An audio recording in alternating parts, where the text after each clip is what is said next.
The Adventures of Huckleberry Finn by Mark Twain. You don't know about me without you've read a book by the name of The Adventures of Tom Sawyer, but that ain't no matter. Aunt Polly, that's Tom's Aunt Polly she is, and Mary and the Widow Douglas is all told about in that book, and the way that the book winds up is this. Tom and me found the money that the robbers hid in the cave made us rich. We got $6,000 apiece, all gold.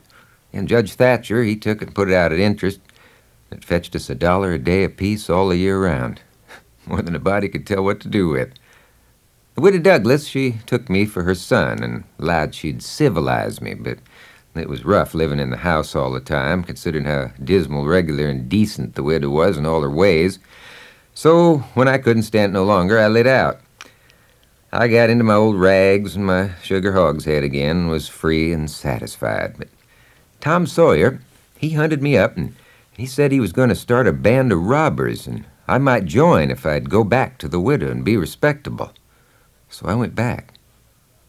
Well, we played robber now and then about a month, and then I resigned. All the boys did. We hadn't robbed nobody, hadn't killed any people, but only just pretended. We used to hop out of the woods and go charging down on hog drivers and women and carts, taking garden stuff to market, but we never hived any of them. Tom Sawyer called the hogs ingots, and he called the turnips and stuff jewelry. We'd go to the cave and powwow over what we'd done and how many people we'd killed and marked. But I couldn't see no profit in it. Now, Pap, he hadn't been seen for more than a year. That was comfortable for me. I didn't want to see him no more. He used to always whale me when he was sober and could get his hands on me. No, I used to take to the woods most of the time when he was around. I judged the old man would turn up again by and by, though I wished he wouldn't. Well, 3 or 4 months run along, and it was well into the winter now. I'd been to school most all the time and could spell and read and write just a little and could say the multiplication table up to 6 times 7 is 35, and I don't reckon I could ever get any further than that if I was to live forever. I don't take no stock in mathematics anyway. First, I hated the school, but by and by I got so I could stand it. Whenever I got uncommon tired, I played hooky, and the hiding I got next day done me good and cheered me up. The widow said I was coming along slow but sure and doing very satisfactory. She said she weren't ashamed of me. One morning I happened to turn over the salt cellar at breakfast. I reached for some of it as quick as I could to throw over my left shoulder and keep off the bad luck, but Miss Watson, the widow's sister, was in ahead of me and crossed me off. She says, "Take your hands away, Huckleberry. What a mess you're always making." Widow put in a good word for me, but that weren't going to keep off the bad luck. I know that well enough. Well, I started out after breakfast feeling worried and shaky and wondering where it was going to fall on me and what it was going to be. There's ways to keep off some kinds of bad luck, but this wasn't one of them kind. So I never tried to do anything but just poked along low-spirited and on the watch-out. I went down to the front garden and clumb over the stile where you go through the high-board fence. There was an inch of new snow on the ground, and I seen somebody's tracks. They'd come up from the quarry and stood around the stile a while, then went on around the garden fence. It was funny they hadn't come in after standing around so. I couldn't make it out. I was very curious somehow. I was going to follow around, but I stooped down to look at the tracks first. I didn't notice anything at first, but next I did. There was a cross in the left boot heel, made with big nails to keep off the devil. I was up in a second and shinning down the hill. I looked over my shoulder every now and then, but I didn't see nobody. I was at Judge Thatcher's as quick as I could get there. He said, "Why, my boy, you're all out of breath. Did you come for your interest?" "No, sir," I says. "Is there some for me?" "Oh, yes, a half-yearly is in last night. Over $150. Quite a fortune for you. You better let me invest it along with your $6,000, because if you take it, you'll spend it." "Oh, no, sir," I says. "I don't want to spend it. I don't want it at all. Or the 6,000 other. I want you to take it. I want to give it to you, the 6,000 and all." He looked surprised. He couldn't seem to make it out. He says, "Why, what can you mean, my boy?" I says, "Don't you ask me no questions about it, please. You'll take it, won't you?" He says, "Well, I'm puzzled. Is something the matter?" "Please take it," says I. "Don't ask me nothing. Then I won't have to tell no lies." He studied me a while, and then he says, "Oh, I think I see. You want to sell all your property to me, not give it. That's the correct idea." Then he wrote something on a paper and read it over and says, "There, you see, it says, 'for a consideration.' That means I have bought it of you and paid you for it. Here's $1 for you. Now you sign it." Well, so I signed it and left. But that weren't hardly enough to keep off the bad luck. When I lit my candle and went up to my room that night, there sat Pap, his own self. I'd shut the door, too. Then I turned around, and there he was. I used to be scared of him all the time. He tanned me so much, and I reckoned I was scared now, too. But in a minute, I see I was mistaken. That is, after the first jolt, as you may say, when my breath sort of hitched, he being so unexpected. But right away after I see I weren't scared of him worth bothering about. He was most 50, and he looked it. Hair was long and tangled and greasy, hung down. You could see his eyes shining through like he was behind vines. It was all black, no gray. And so was his long, mixed-up whiskers. There weren't no color in his face where his face showed. It was white. Not like another man's white, but white to make a body sick. White to make a body's flesh crawl. A tree-toad white. A fish belly white. As for his clothes, just rags, that was all. He had one ankle resting on the other knee. The boot on that foot was busted, and 2 of his toes stuck through, and he worked 'em now and then. And I stood looking at him. He sat there looking at me with his chair tilted back a little. I set the candle down. I noticed the window was up, so he'd clumb in by the shed. He kept a-looking me all over. By and by, he says, "Starchy clothes, very. Think you're a good deal of a big bug, don't you?" "Well, maybe I am and maybe I ain't," I says. "Why don't you give me none of your lip," says he. "You've put on considerable many frills since I've been away. I'll take you down a peg before I get done with you. You're educated, too, they say, can read and write. You think you're better than your father now, don't you, because he can't? Yeah, I'll lay for you, my smart. If I catch you about that school, I'll tan you good. First of all, you'll get religion, too. I never see such a son." He took up a little blue and yellow picture of some cows and a boy. He says, "What's this?" "It's something they give me for learning my lessons good." He tore it up. Then he says, "I'll give you something better. I'll give you a cowhide." I sat there mumbling and growling a minute. Then he says, "I've been in town 2 days, and I have heard nothing but about you being rich. Heard about it way down the river, too. That's why I come. You get me that money tomorrow. I want it." "I ain't got no money." "It's a lie. Judge Thatcher's got it. You get it. I want it." "I ain't got no money, I tell you. You ask Judge Thatcher. He'll tell you the same." "All right, I'll ask him. So how much you got in your pocket? I want it." "Ain't got only $1, and I want that to—" "Don't make no difference what you want it for. You just shell it out." He took it. He bit it to see if it was good. Then he said he was going downtown to get some whiskey. Said he hadn't had a drink all day. When he got out of the shed, put his head in again, cussed me for putting on frills and trying to be better than him. And when I reckoned he was gone, he come back and put his head in again and told me to mind about that school because he was going to lay for me and lick me if I didn't drop that. And next day he was drunk. He went to Judge Thatcher's and bully-ragged him and tried to make him give up the money, but he couldn't. And then he swore he'd make the law force him. Well, pretty soon the old man went for Judge Thatcher in the courts to make him give up that money, and he went for me, too, for not stopping school. I didn't want to go to school much before, but I reckoned I'd go now to spite Pap. That law trial was a slow business. Appeared like they weren't ever going to get started on it. So every now and then I'd borrow $2 or $3 off the judge for him to keep from getting a cow hiding, and every time he got money, he got drunk. Every time he got drunk, he raised Cain around town, and every time he raised Cain, he got jailed. He was just suited. This kind of thing was right in his line. He got to hanging around the widows too much, and so she told him at last that if he didn't quit using around there, she'd make trouble for him. Well, wasn't he mad? He said he'd show who was Huck Finn's boss, and so he watched out for me one day in the spring and catched me. Took me up the river about 3 miles in a skiff, crossed over to the Illinois shore where it was woody. There weren't no houses but an old log hut and a place where the timber was so thick he couldn't find it if he didn't know where it was. He kept me with him all the time. I never got a chance to run off.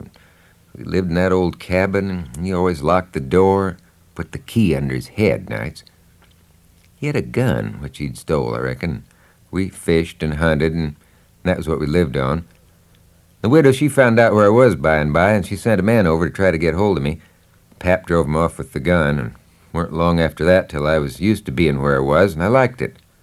All but the cowhide part. By and by, Pap got too handy with his hickory, and I couldn't stand it. I was all over welts. He got to going away so much, too, and locking me in. Once he locked me in, and he was gone 3 days. It was dreadful lonesome. I judged he'd got drowned, and I wasn't ever going to get out anymore. I was scared. I made up my mind to fix up some way to leave there. Pap was pretty careful not to leave a knife or anything in the cabin when he was away. I reckon I'd hunted the place over as much as 100 times, but at last I found an old rusty wood saw without any handle. It was laid in between a rafter and the clapboards of the roof. I greased it up, went to work. I got a section of the big bottom log out, big enough to let me through. Well, it was a good long job, but I was getting toward the end of it when I heard Pap's gun in the woods. I got rid of the signs of my work, hid my saw, and pretty soon Pap come in. About 12 o'clock next day, we turned out and went along up the bank. River was coming up pretty fast, and lots of driftwood going by on the rise. By and by, along comes part of a log raft. 9 logs fast together. We went out with the skiff and towed it ashore. Then we had dinner. Anybody but Pap would have waited and seen the day through so as to catch more stuff. But that weren't Pap's style. 9 logs was enough for one time. He must shove right over to town and sell. So he locked me in, took the skiff, and started off towing the raft about 3:30. I judged he wouldn't come back that night, and I waited until I reckoned he'd got a good start. Then I out with my saw and went to work on that log again. Before he was to the other side of the river, I was out of the hole. Him and his raft was just a speck on the water way off yonder. I took the sack of cornmeal and took it to where the canoe was hid, shoved the vines and branches apart, and put it in. And then I done the same with the side of bacon, and then the whiskey jug. And I took all the coffee and sugar there was, and all the ammunition. I took the wadding, I took the bucket and the gourd, took a dipper and a tin cup, and my old saw and 2 blankets and a skillet and a coffee pot. I took fish lines and matches and other things, everything that was worth a cent. I cleaned out the place. I wanted an axe, but there wasn't any, only the one out at the woodpile, and I knowed where I was going to leave that. I fetched out the gun, and now I was done. I'd wore the ground a good deal, crawling out of the hole and dragging out so many things, so I fixed that as good as I could from the outside. It was all grass, clear to the canoe, so I hadn't left a track. I followed around to see. I stood on the bank and looked out over the river, all safe. So I took the gun and went up a piece into the woods and was hunting around for some birds when I see a wild pig. Hogs soon went wild in them bottoms after they'd got away from the prairie farms. I shot this fella and took him into camp. I took the axe and smashed in the door. I beat it and hacked it considerable at doing it. I fetched the pig in, took him back nearly to the table, hacked into his throat with the axe, laid him down on the ground to bleed. I say ground, 'cause it was ground, hard packed, no boards. Well, next I took an old sack and put a lot of big rocks in it, all I could drag, and I started it from the pig and dragged it to the door and through the woods, down to the river and dumped it in. Down it sunk, out of sight. You could easily see that something had been dragged over the ground. Oh, I did wish Tom Sawyer was there. I knowed he'd take an interest in this kind of business, and throw in the fancy touches. Well, last I pulled out some of my hair and blooded the axe good and stuck it on the backside and slung the axe in the corner. Then I took up the pig and held him to my breast with my jacket so he wouldn't drip till I got a good piece below the house and then dumped him into the river. It was about dark now, so I dropped the canoe down the river under some willows that hung over the bank and waited for the moon to rise. I made fast to a willow. Then I took a bite to eat and by laid down in the canoe to smoke a pipe and lay out a plan. I says to myself, they won't ever hunt the river for anything but my dead carcass. And they'll soon get tired of that and won't bother no more about me. All right, I can stop anywhere I want to. Jackson's Island's good enough for me. I know that island pretty well. Nobody ever comes there. Then I can paddle over to town nights and slink around and pick up things I want. Jackson Island's the place. Didn't take me long to get there. I shot past the head at a ripping rate, and the current was so swift, then I got into the dead water and landed on the side towards the Illinois shore. I run the canoe into a deep dent in the bank I knowed about. I had to part the willow branches to get in, and when I made fast, nobody could have seen the canoe from the outside. There was a little gray in the sky now, so I stepped into the woods and laid down for a nap. The sun was up so high when I waked that I judged it was after 8 o'clock. And I laid there in the grass in the cool shade, thinking about things, and feeling rested and rather comfortable and satisfied. I could see the sun out at one or two holes, but mostly it was big trees all about and gloomy in there amongst them. There was freckled places on the ground where the light sifted down through the leaves, and the freckled places swapped about a little, showing there was a little breeze up there. A couple of squirrels sat on a limb and jabbered at me, very friendly. I was powerful lazy and comfortable. Didn't want to get up and cook breakfast. Well, I was dozing off again when I thinks I hears a deep sound of boom way up the river.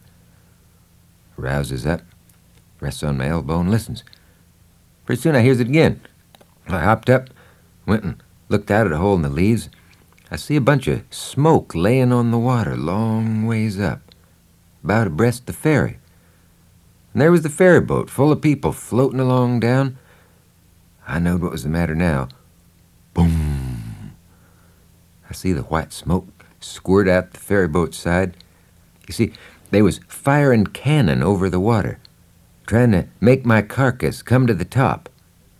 I was pretty hungry, but it weren't going to do for me to start a fire because they might see the smoke. So I sat there and watched the cannon smoke and listened to the boom. I knowed I was all right now. Nobody else had come a-hunting after me. I got my traps out of the canoe, made me a nice camp in the thick woods. I made a kind of a tent out of my blankets and put my things under so the rain couldn't get at 'em. I catched a catfish and haggled him open with my saw, and toward sundown I started my campfire, had supper. Then I set out a line to catch some fish for breakfast. When it was dark, I sat by my campfire, smoking and feeling pretty well satisfied. But by and by, it got sort of lonesome. So I went and sat on the bank and listened to the currents washing along and counted the stars and drift logs and rafts that come down, and then went to bed. Ain't no better way to put in time when you're lonesome. You can't stay so, you soon get over it. And so, for 3 days and nights, no difference, just the same thing. But the next day, I went exploring around down through the island. I was boss of it. It all belonged to me, so to say, and I wanted to know all about it. Mainly, I wanted to put in the time. Found plenty of strawberries, ripe and prime, green summer grapes, green raspberries, and the green blackberries was just beginning to show. They'd all come handy by and by, I judged. Well, I went fooling along in the deep woods till I judged they weren't far from the foot of the island. I had my gun along, but I hadn't shot nothing. It was for protection.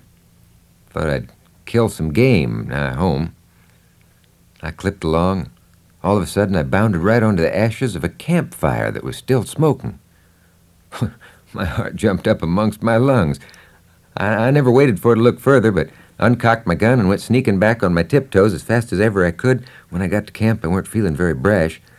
Weren't much sand in my craw, but I says, this ain't no time to be fooling around, so I got all my traps into my canoe again so as to have 'em out of sight, and I put out the fire and scattered the ashes around and looked like an old last year's camp. I reckoned I'd sleep in the canoe. I didn't sleep much. I couldn't somehow for thinking. Every time I waked up, I thought somebody had me by the neck, so the sleep didn't do me no good. By and by, I says to myself, I can't live this way. I'm going to find out who it is that's here on the island with me. I'll find it out or bust. Well, I felt better right off. So I took my paddle and slid out from shore just a step or two and then let the canoe drop along down amongst the shadows. The moon was shining, and outside of the shadows it made it most as light as day. I poked along well onto an hour, everything still as rocks and sound asleep. Well, by this time I was most down to the foot of the island. A little ripply cool breeze begun to blow. That was as good as saying the night was about done. I give her a turn with the paddle, brung her nose to shore.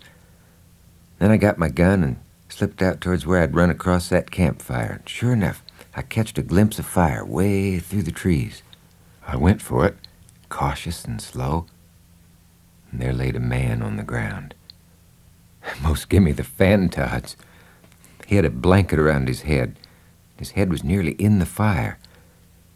It was getting gray daylight now, and pretty soon he gapped and stretched himself and hove off the blanket, and it was Miss Watson's nigger Jim.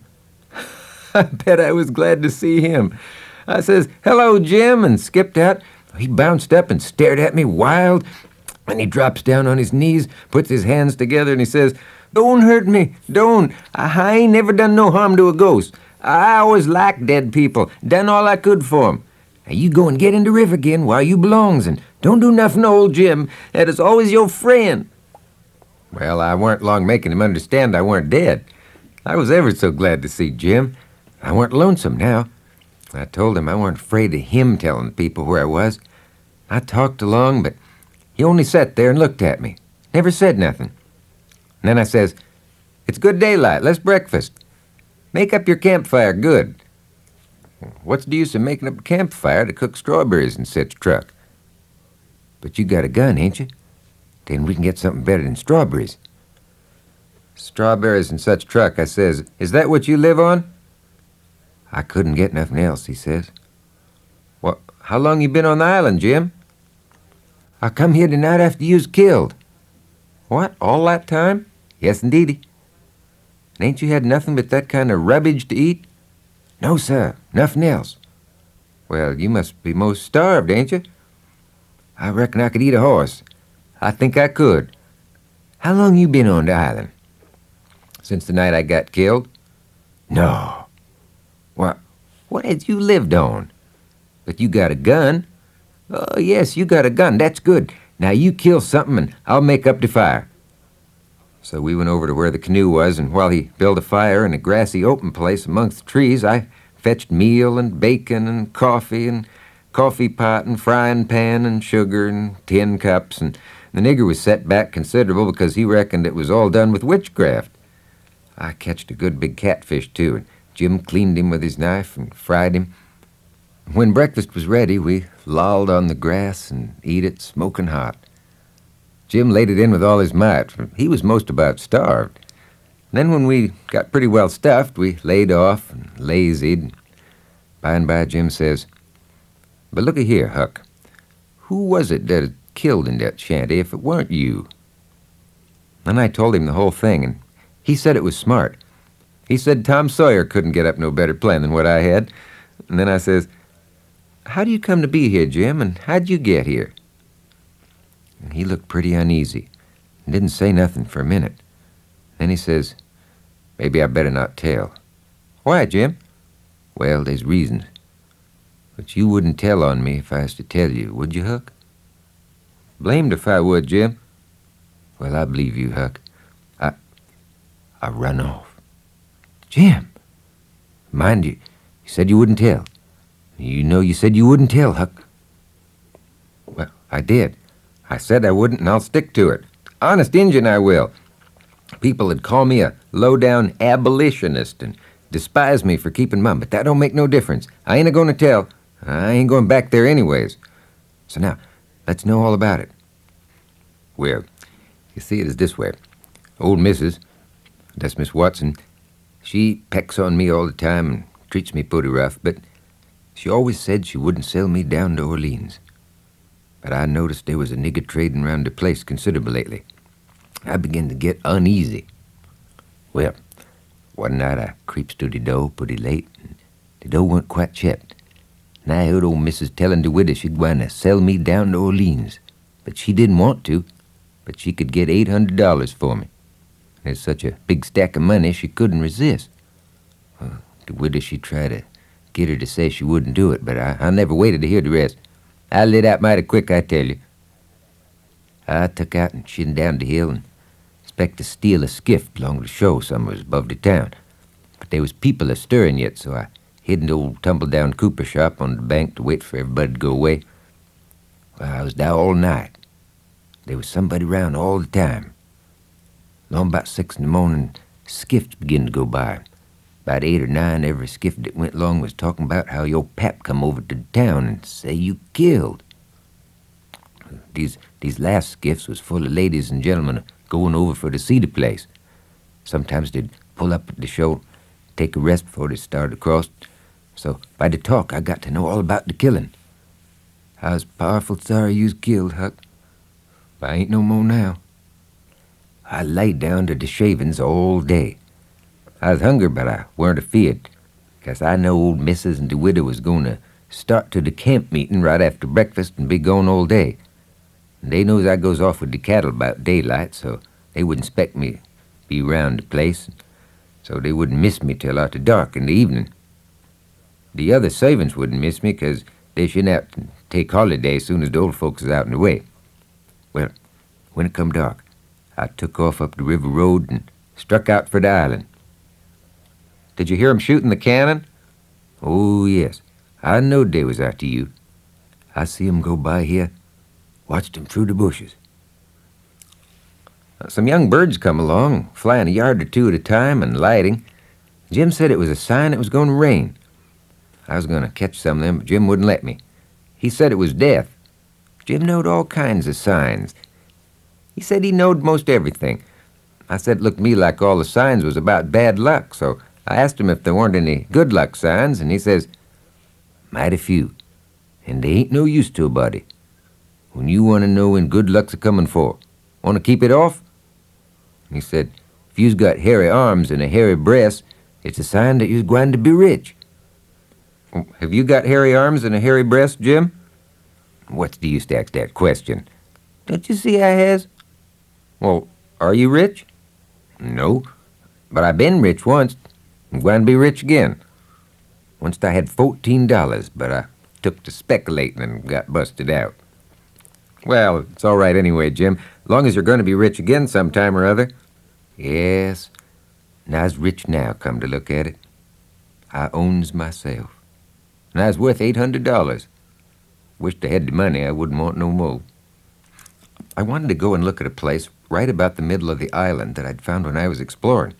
So we started and soon got to it, because the island was only 3 miles long and a quarter-mile wide. This place was a tolerable long, steep hill or ridge about 40 foot high. We had a rough time getting to the top. The sides was so steep and the bushes so thick, and we tramped and clumb all over it. By and by, found a good big cavern in the rock, most up to the top on the side towards Illinois. So we went back, got the canoe, paddled up abreast the cavern, lugged all the traps up there. Then we hunted up a place close by to hide the canoe in amongst the thick willows. We took some fish off the lines and set 'em again and begun to get ready for dinner.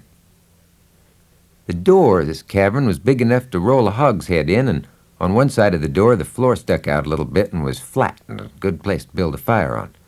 So we built it there and cooked dinner. We spread the blankets inside for a carpet, eat our dinner in there. We put all the other things handy at the back of the cavern. Pretty soon, darkened up, begun to thunder and lightning, so the birds was right about it. And directly it begun to rain, and now you'd hear the thunder let go with an awful crash, and then go rumbling and grumbling, tumbling down the sky towards the underside of the world, like rolling empty barrels downstairs. "Jim, this is nice," I said. "I wouldn't want to be nowhere else but here. Pass me along another hunk of fish and some hot cornbread." "Well, you wouldn't have been here if it hadn't have been for Jim. You'd have been down under the woods without any dinner, getting most drowned too. That you would, honey." Well, the river went on raising and raising for 10, 12 days, till at last it was over the banks. Daytimes we paddled all over the island in the canoe. It was mighty cool and shady in the deep woods, even if the sun was blazing outside. One night we catched a little section of a lumber raft, nice pine planks, and it was 12 foot wide, about 15 or 16 foot long. The top stood above water 6 or 7 inches, a solid level floor. Another night, when we was up at the head of the island, just before daylight, here comes a frame house down on the west side. She was a 2-story, tilted over considerable. We paddled out, got aboard, and clumb in at an upstairs window, but it was too dark to see yet, so we made the canoe fast and sat in her to wait for daylight. The light began to come before we got to the foot of the island. Then we looked in at the window. We could make out a bed, a table, 2 old chairs, and lots of things around about on the floor. There was clothes hanging against the wall. There was something laying on the floor in the far corner. It looked like a man. So Jim says, "Hello, you." But it didn't budge. So I hollered again, and then Jim says, "The man ain't asleep. He's dead. You hold still. I'll go and see." And he went and bent down and looked, and he says, "It's a dead man. Yes, indeedy. Naked, too. He'd been shot in the back. I reckon he's been dead for 2, 3 days. Come in, Huck, but don't look at his face. It's too gashly." I didn't look at him at all. Jim throwed some old rags over him, but he needn't done it. I didn't want to see him. We got some men's clothing, and an old tin lantern, and a butcher knife without any handle, brand new Barlow knife worth 2 bits in any store, and a lot of tallow candles, and tin candlestick, and a gourd, and tin cup, and ratty old bed quilt off the bed. And so, take it all around, we made a good haul. When we was ready to shove off, we was a 1/4 of a mile below the island, and it was pretty broad day. So I made Jim lay down in the canoe and cover up with the quilt, 'cause if he sat up, people could tell he was a nigger good ways off. And I paddled over to the Illinois shore and drifted down most half a mile doing it. I crept up the dead water under the bank, hadn't no accidents, didn't see nobody, and we got home all safe. After breakfast, I wanted to talk about the dead man, guess out how he come to be killed, but Jim didn't want to. He said it would fetch bad luck, and besides, he said he might come and haunt us, and he said a man that weren't buried was more likely to go a-hunting around than one that was planted and comfortable. Well, that sounded pretty reasonable, so I didn't say no more. But I couldn't keep from studying over it and wishing I knowed who shot the man, what they done it for. We rummaged the clothes we'd got, and we found $8 in silver sewed up in the lining of an old blanket overcoat. Jim said he reckoned the people in that house stole the coat, 'cause if they'd have knowed the money was there, they wouldn't have left it. I said I reckoned they killed him too, but Jim didn't want to talk about that. I says, "Now, you think it's bad luck, but what did you say when I fetched in the snake skin that I found on the top of the ridge day before yesterday? You said it was the worst bad luck in the world to touch a snake skin with my hands. Well, here's your bad luck. We've raked in all this truck and $8 besides. I wish we could have some bad luck like this every day, Jim." "Never you mind, honey. Never you mind. Don't you get too pert. It's a-comin'. Mind, I tell you, it's a-comin'."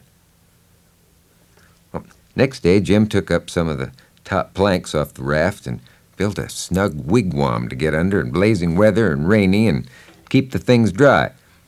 Jim made a floor for the wigwam and raised it a foot or more above the level of the raft, so now the blankets and all the traps was out of reach of steamboat waves. Right in the middle of the wigwam, we made a layer of dirt about 5 or 6 inches deep with a frame around it for to hold it to its place. This was to build a fire on in sloppy weather or chilly. And the wigwam would keep it from being seen. We made an extra steering oar, too, 'cause one of the others might get broke on a snag or something. We fixed up a short forked stick to hang the old lantern on, then tied the canoe to the raft and set off along the river by night. The second night, we run between 7 and 8 hours with a current that was making over 4 miles an hour. And we catched fish and talked and took a swim now and then to keep off sleepiness. It was kind of solemn drifting down the big still river, laying on our backs, looking up at the stars. We didn't ever feel like talking loud. Weren't often that we laughed, only a little kind of a low chuckle. We had mighty good weather as a general thing, and nothing ever happened to us at all. That night, or the next, or the next. We judged that a few nights more would fetch us to Cairo at the bottom of Illinois, where the Ohio River comes in, and that was what we was after.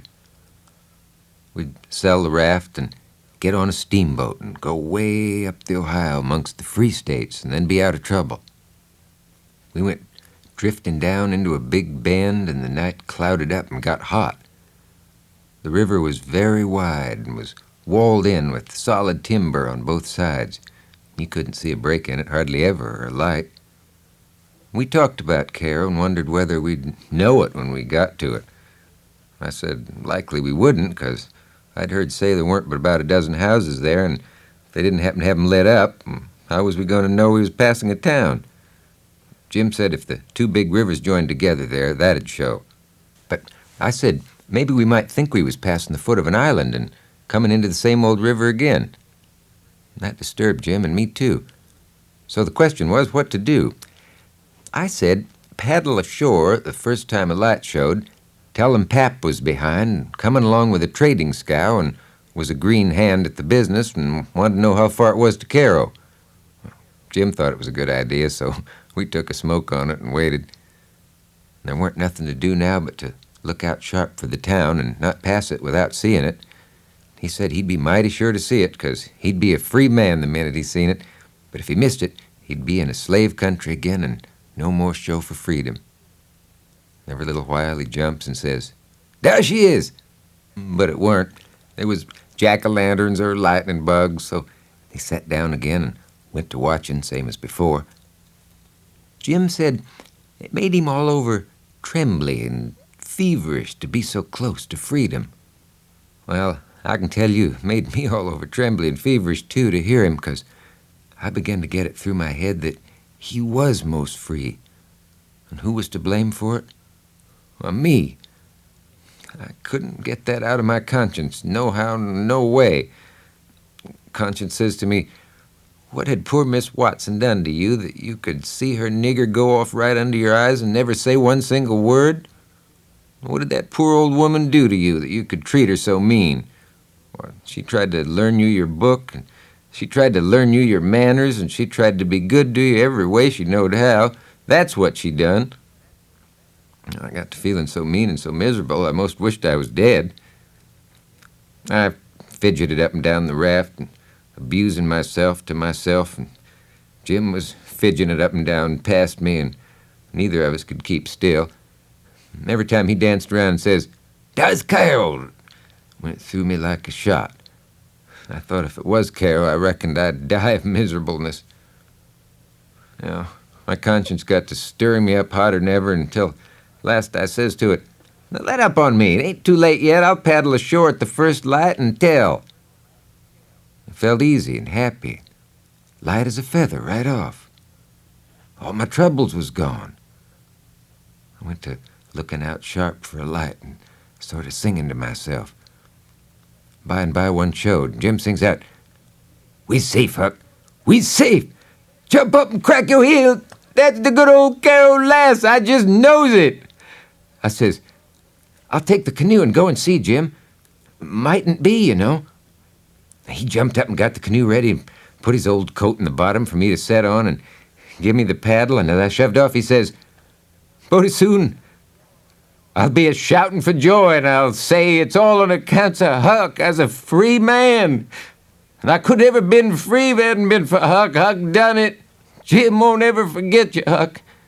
You's the best friend Jim's ever had. And you's the only friend old Jim's got now. I was paddling off all in a sweat to tell on him. But when he says this, it seemed to kind of take the tuck all out of me. I went along slow then and weren't right down certain whether I was glad I started or whether I weren't. When I was 50 yards off, Jim says, "There you goes, the old true Huck. The only white gentleman that ever kept his promise to old Jim." Well, I just felt sick. But I says, I gotta do it. I can't get out of it. Right then, along comes a skiff with 2 men in it with guns. And they stopped, and I stopped. One of them said, "What's that yonder?" "Piece of raft," I says. "You belong on it?" "Yes, sir." "Any man on it?" Only one, sir." "Well, there's 5 niggers run off tonight up yonder above the head of the bend. Your man white or black?" I didn't answer up prompt. I tried to, but the words wouldn't come. I tried for a second or two to brace up and out with it, but I weren't man enough, hadn't the spunk of a rabbit. See, I was weakening, so I just give up trying and up and says, "He's white." "I reckon we'll go and see for ourselves." "Oh, I wish you would," says I, "'cause it's Pap that's there, and maybe you'd help me tow the raft ashore where the light is. He's sick, and so is Ma'am and Mary Ann." "Ah, the devil, we're in a hurry, boy." "But I suppose we got to. Come buckle to your paddle, let's get along." I buckled to my paddle, and they laid to their oars. When we'd made a stroke or two, I says, "Pap'll be mighty much obleeged to you, I can tell you. Everybody goes away when I want him to help me tow the raft ashore, and I can't do it by myself." "Well, that's infernal mean. Odd, too. Say, boy, what's the matter with your father?" "It's the, it ain't anything much." And they stopped pulling. I weren't but a mighty little ways to the raft now. One says, "Boy, that's a lie. What is the matter with your pap?" "Well," says I, blubbering, "I've told everybody before, and they just went away and left us." "Set her back, John, set her back," says one.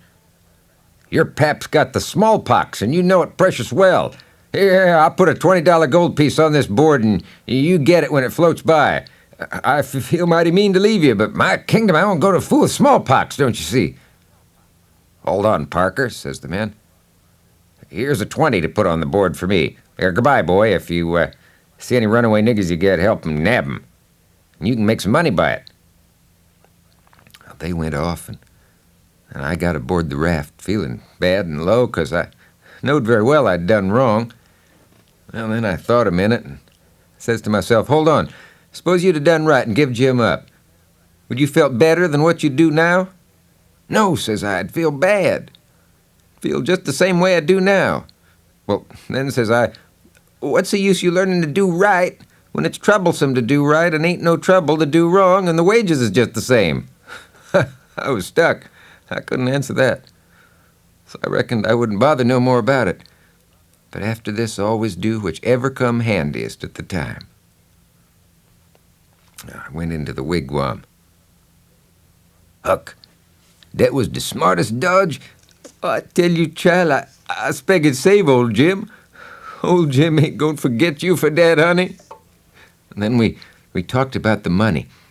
It was a pretty good raise, $20 apiece.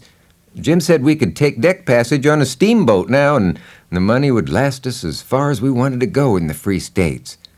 He said 20 mile more weren't far for the raft to go, but he wished we was already there. Towards daybreak, we tied up. Jim was mighty particular about hiding the raft good. Then he worked all day fixing things and bundles and getting all ready to quit rafting. That night, About 10, we hove in sight of the lights of a town away down in a left-hand bend. I went off in the canoe to ask about it. Pretty soon I found a man out in the river with a skiff set in a trot line. I ranged up and says, Mister, is that town Caro? Caro? You must be a blame fool. Well, what town is it, mister? If you want to know, go and find out. If you stay here bothering around me for about half a minute longer, you'll get something you won't want. I paddled to the raft. Jim was awful disappointed, but I said never mind. Caro would be the next place, I reckon. We passed another town before daylight, and I was going out again, but it was high ground, so I didn't go. No high ground about Caro, Jim said. I'd forgot it. We laid up for the day on a towhead tolerable close to the left-hand bank. I begun to suspicion something. So did Jim, and I says, maybe we went by Caro. He says, oh, don't let's talk about it, Huck. Oh, poor niggas can't have no luck. I always suspected that rattlesnake skin wasn't done with its work. Wish I'd never seen that snake skin, Jim. I do wish I'd never laid eyes on it. Oh, it ain't your fault, Huck. You didn't know. Don't you blame yourself about it. When it was daylight, here was the clear Ohio water inshore, sure enough, and outside was the old regular muddy. So it was all up with Caro. We talked it all over. Wouldn't do to take to the shore. And couldn't take the raft up the stream, of course. There weren't no way but to wait for dark and start back in the canoe and take the chances. So we slept all day amongst the cottonwood thicket so as to be fresh for the work, and when we went back to the raft about dark, the canoe was gone. We didn't say a word for a good while. Weren't anything to say. Both knowed well enough it was some more work of the rattlesnake skin, so what was the use to talk about it? It would only look like we was finding fault, and that'd be bound to fetch more bad luck and keep on fetching it, too, till we knowed enough to keep still. By and by, we talked about what we better do, and found there weren't no way but just to go along down with the raft till we got a chance to buy a canoe to go back in. We weren't going to borrow it when there weren't anybody around, the way Papa'd do, for that might set people after us. So we shoved out after dark on the raft. Anybody that don't believe yet that it's foolishness to handle a snakeskin, after all that snakeskin done for us, will believe it now. Oh, the days and nights went by. I reckon I might say they swum by. They slid along so quiet and smooth and lovely. Here's the way we put in the time. It was a monstrous big river down there, sometimes 1.5 miles wide. We run nights and laid up and hid daytimes. Soon as night was most gone, we stopped navigating, tied up, nearly always in the dead water under a towhead, and then cut young cottonwoods and willows and hid the raft with them. Then we set out the lines, and next we slid into the river and had a swim so as to freshen up and cool off. And then we sat down on the sandy bottom where the water was about knee-deep and watched the daylight come. Not a sound anywheres, perfectly still. Just like the whole world was asleep, only sometimes the bullfrogs a-cluttering, maybe. It's lovely to live on a raft. We had the sky up there all speckled with stars, and we used to lay on our backs and look up at them and discuss about whether they was made or only just happened. Jim, he allowed they was made, but I allowed they happened. I judged it would have took too long to make so many. Jim said the moon could have laid them. Well, that looked kind of reasonable, so I didn't say nothing against it, because I've seen a frog lay most as many, so of course it could be done.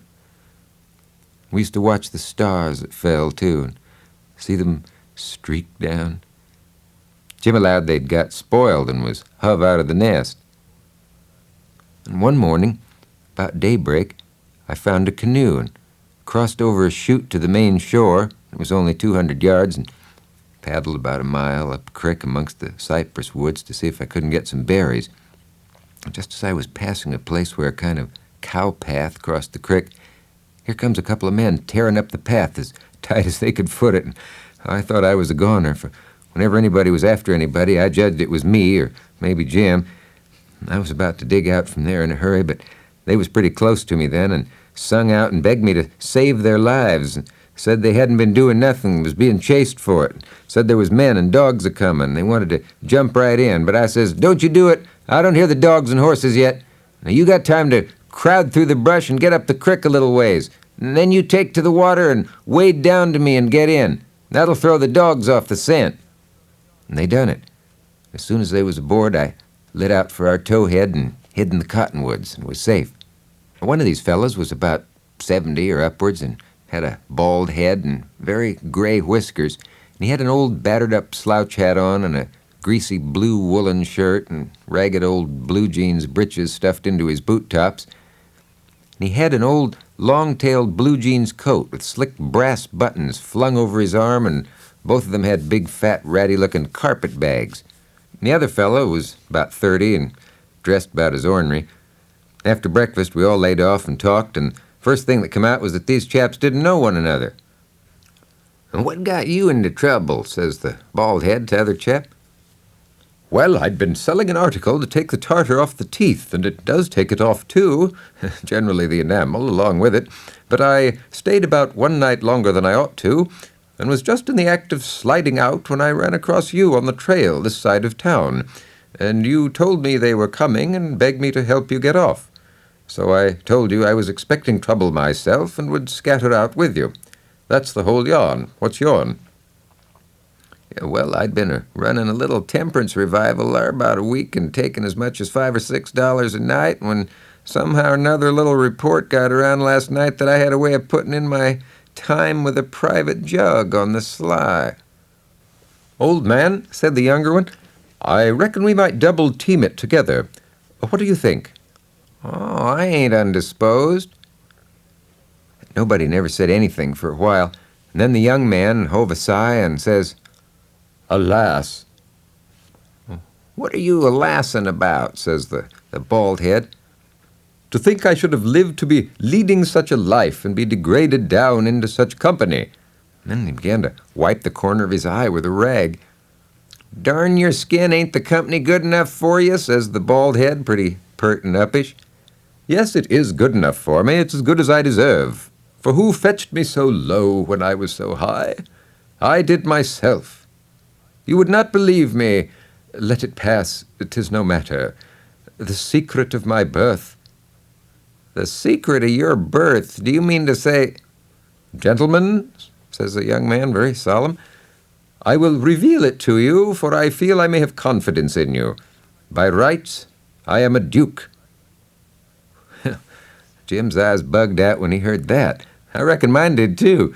And then the bald-headed man says, "No, you can't mean it." "Yes, my great-grandfather, eldest son of the Duke of Bridgewater, fled to this country about the end of the last century to breathe the pure air of freedom. Married here and died, leaving a son, his own father dying about the same time.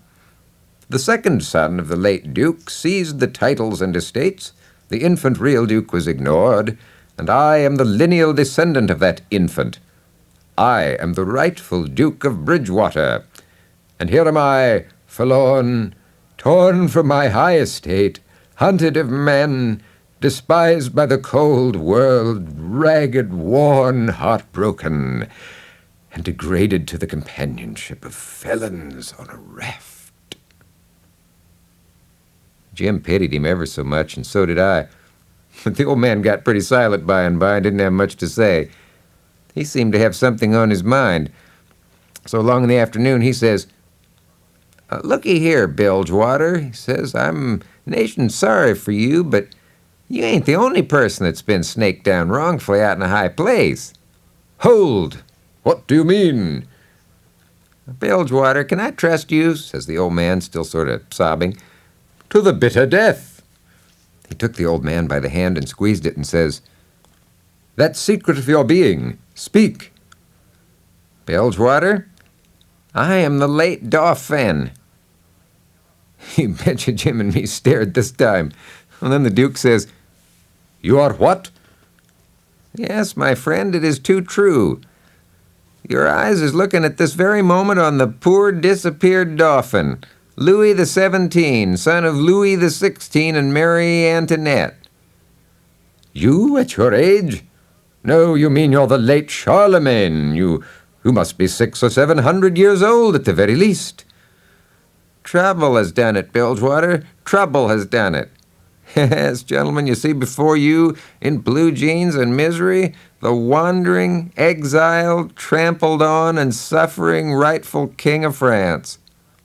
Well, he cried and took on so that me and Jim didn't know hardly what to do. We was so sorry, and so glad and proud we'd got him with us, too. Now, it didn't take me long to make up my mind that these liars weren't no kings nor dukes at all, but just low-down humbugs and frauds. But I never said nothing, never let on. Kept it to myself. It's the best way, and then you don't have no quarrels and don't get into no trouble. And if they wanted us to call them kings and dukes, well, I hadn't no objections, as long as it would keep peace in the family. And weren't no use to tell Jim, so I didn't tell him. They asked us considerable many questions and wanted to know what we covered up the raft that way for and laid by in the daytime instead of running, and was Jim a runaway nigger? Says I, "Goodness sake, would a runaway nigger run south?" No, they allowed he wouldn't. Next day the king got out an old ratty deck of cards after breakfast, and him and the Duke played 7-up a while, 5 cents a game. Then they got tired of it and allowed they'd lay out a campaign, as they called it. Well, the Duke went down into his carpet bag and fetched up a lot of little printed bills and read them out loud. Now, one bill said, "The celebrated Dr. Armand de Montalban of Paris would lecture on the science of phrenology at such and such a place on the blank day of blank at 10 cents admission and furnish charts of character at 25 cents apiece." The Duke said that was him. And in another bill, he was the world-renowned Shakespearean tragedian Garrick the Younger of Drury Lane, London. By and by he says, "But the histrionic muse is the darling. Have you ever trod the boards, royalty?" "No," says the king. "You shall, then, before you're 3 days older, fallen grandeur," says the Duke. "I'm in up to the hub for anything that'll pay, Bilgewater. But you see, I don't know nothing about play acting. Do you reckon you can learn me?" "Easy." "All right, I'm just freezing for something fresh anyway. Let's commence right away." "Well, let me see. I've got it. You can do Hamlet's soliloquy." "Hamlet's which?" "Hamlet's soliloquy, you know. The most celebrated thing in Shakespeare." "Ah, it's sublime, sublime. Always fetches the house. I haven't got it in the book. I've only got 1 volume. But I reckon I can piece it out from memory. I'll just walk up and down a minute and see if I can call it back from recollection's vaults." Now, this is the speech. I learned it easy enough while he was learning it to the king. "To be or not to be, that is the bare bodkin that makes calamity of so long life. For who would fardels bear till Burnham wood do come to Dunsinane, but that the fear of something after death murders the innocent sleep, great nature's second course, and makes us rather sling the arrows of outrageous fortune than fly to others that we know not of. 'Tis a consummation devoutly to be wished. But soft you, the fair Ophelia, open not thy ponderous and marble jaws, but get thee to a nunnery, go." First chance we got, the Duke, he had some show bills printed, and after that, for 2 or 3 days as we floated along, the raft was a most uncommon lively place, for there weren't nothing but sword fighting and rehearsing, and as the Duke called it, and going on all the time. One morning, when we was pretty well down the state of Arkansas, we come in sight of a little one-horse town in a big bend, and so we tied up about 3/4 of a mile above it, and all of us but Jim took the canoe and went down there to see if there was any chance in that place for our show. And we struck it mighty lucky. There was going to be a circus there that afternoon, and the country people was already beginning to come in, all kinds of shackly wagons and on horses. And the circus would leave before night, so our show would have a pretty good chance. Well, the Duke, he hired the courthouse. We went around, stuck up our bills, and they read like this: Shakespearean revival, wonderful attraction, for one night only. The world-renowned tragedians David Garrick the Younger of Drury Lane Theatre, London, and Edmund Kean the Elder of the Royal Haymarket Theatre, Whitechapel, Pudding Lane, Piccadilly, London, and the Royal Continental Theatres in their sublime Shakespearean spectacle. Then we went loafing around town, and the stores and houses was most all old, shackly, dried-up frame concerns, hadn't ever been painted. And they was set up 3 or 4 foot above ground on stilts so as to be out of reach of the water when the river was overflowed. And the houses had little gardens around them that didn't seem to raise hardly anything in them but Jimson weeds and sunflowers and ash piles and old curled-up boots and shoes and pieces of bottles and rags and played-out tinware. And the fences was made of different kinds of boards nailed on at different times, and they leaned every which way and had gates that didn't generally have but one hinge, a leather one. Some of the fences had been whitewashed some time or another, but the Duke said it was in Columbus's time, like enough. Well, I went to the circus and loafed around the backside till the watchman went by and then dived in under the tent. I had my $20 gold piece and some other money, but I reckoned I better save it, 'cause there ain't no telling how soon you're going to need it. Away from home and amongst strangers that way. Can't be too careful. Now, I ain't opposed to spending money on circuses when there ain't no other way, but there ain't no use in wasting it on 'em. Well, it was a real bully circus. It was the splendidest sight that ever was, when they all come riding in, 2 and 2, and gentlemen and lady side by side, and the men just in their drawers and undershirts and no shoes nor stirrups, resting their hands on their hips easy and comfortable. There must have been 20 of 'em. Every lady with a lovely complexion, with perfectly beautiful, and looking just like a gang of real sure-enough queens, dressed in clothes that cost millions of dollars, just littered with diamonds. It was a powerful fine sight. I never seen anything so lovely.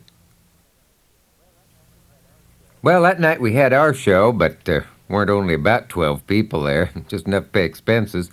And they laughed all the time, and that made the Duke mad, and everybody left anyway before the show was over but one boy, which was asleep. So the Duke said these Arkansas lunkheads couldn't come up to Shakespeare. What they wanted was low comedy, he reckoned, and maybe something rather worse than low comedy. He said he could size their style, so next morning he got some big sheets of wrapping paper and some black paint and drawed off some handbills and stuck 'em up all over the village, and the bill said, "At the courthouse for 3 nights only, the world-renowned tragedians David Garrick the Younger and Edmund Kean the Elder of the London and Continental Theatres in their thrilling tragedy of The King's Cameleopard, or The Royal Nonesuch, admission 50 cents. And then at the bottom was the biggest line of all, which said, "Ladies and children not admitted." "Yeah," says he, "now, if that line don't fetch them, I don't know Arkansas."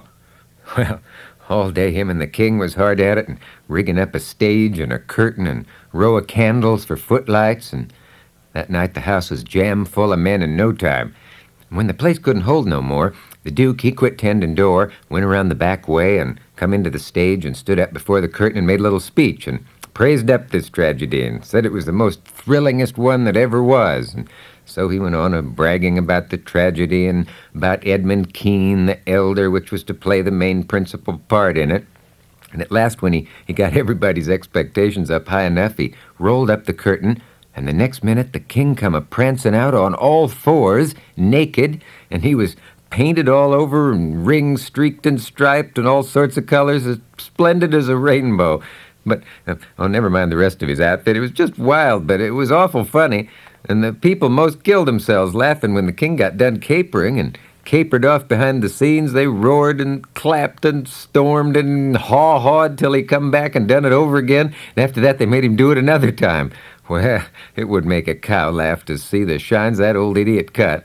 And then the Duke, he lets the curtain down and bows to the people and says the great tragedy will be performed only 2 nights more on accounts of pressing London engagements, where the seats is all sold already for it in Drury Lane.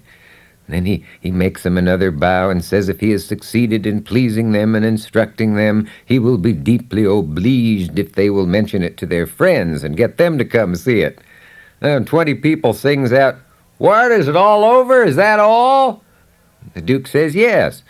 Oh, then there was a fine time. Everybody sings out, "Sold!" and rose up mad and was a-going for that stage and them tragedians. But a big, fine-looking man jumps up on a bench and shouts, "Hold on! Just a word there, gentlemen." And they stop to listen. "We are sold, mighty badly sold, but we don't want to be the laughing-stock of this whole town, I reckon, and never hear the last of this thing as long as we live. No! What we want is to get out of here quiet and talk this show up and sell the rest of the town. And we'll all be in the same boat. Ain't that sensible?" "Well, you bet it is. The judge is right," everybody sings out. "All right, then. Not a word about any sale. Now go along home and advise everybody to come and see the tragedy." Well, next day you couldn't hear nothing around that town but how splendid that show was.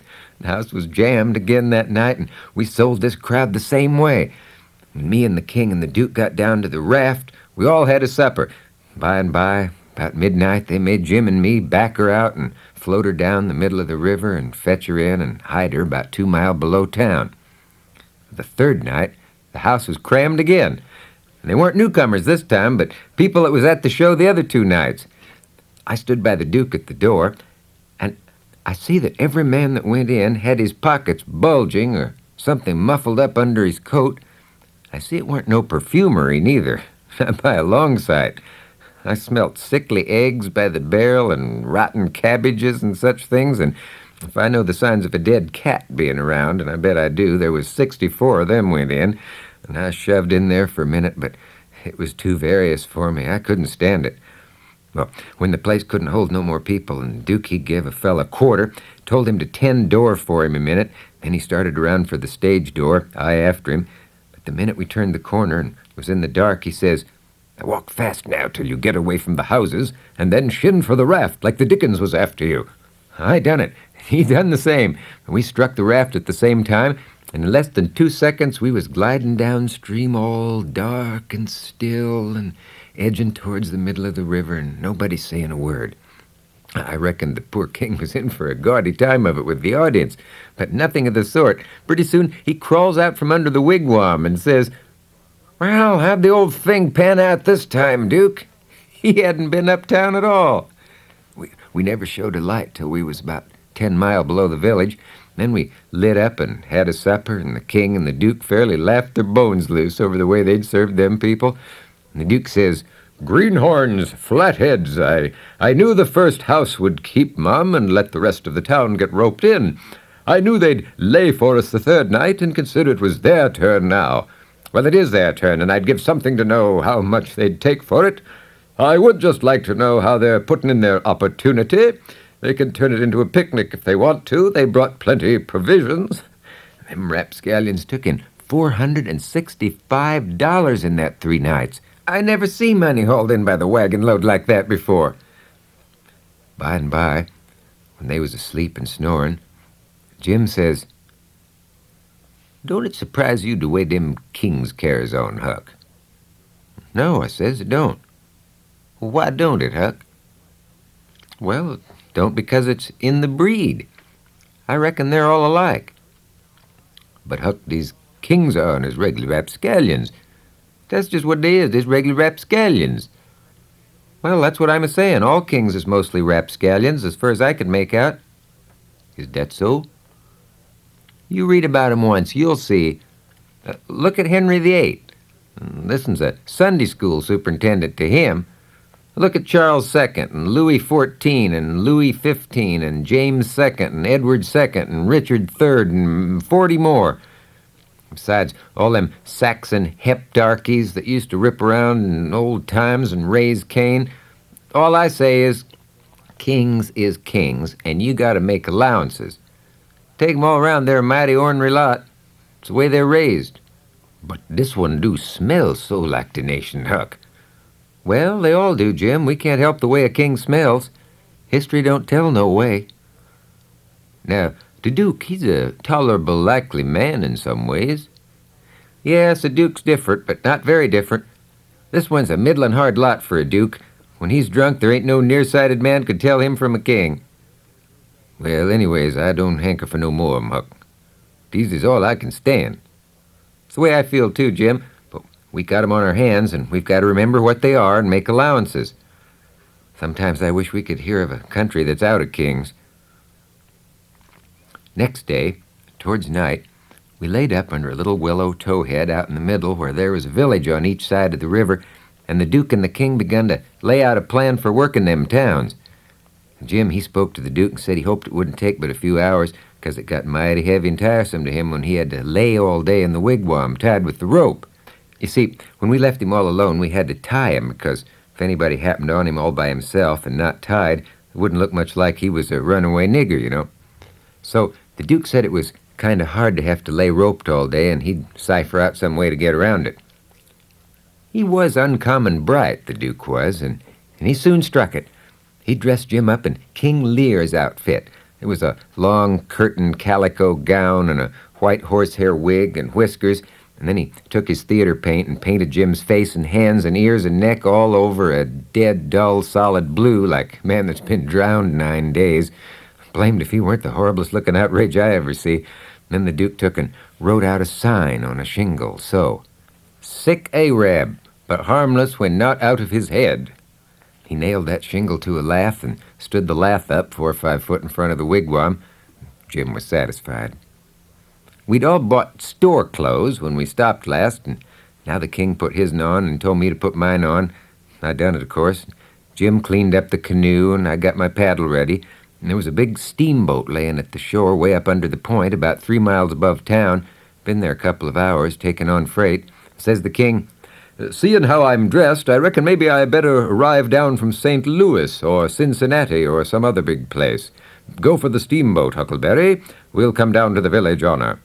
I didn't have to be ordered twice to go and take a steamboat ride. I fetched the shore 1/2 mile above the village and then went scooting along the bluff bank in the easy water. Pretty soon we come to a nice, innocent-looking young country Jake setting on a log, swabbing the sweat off of his face, for it was powerful warm weather, and he had a couple of big carpet bags by him. "Run her nose inshore," says the King, and I done it. "Where are you bound for, young man?" "For the steamboat, going to Orleans." "Get aboard," says the King. "Hold on a minute. My servant'll help you with them bags. Jump out and help the gentleman, Adolphus," meaning me, I see. Well, I done so. Then we all three started on again. And the young chap, he was mighty thankful.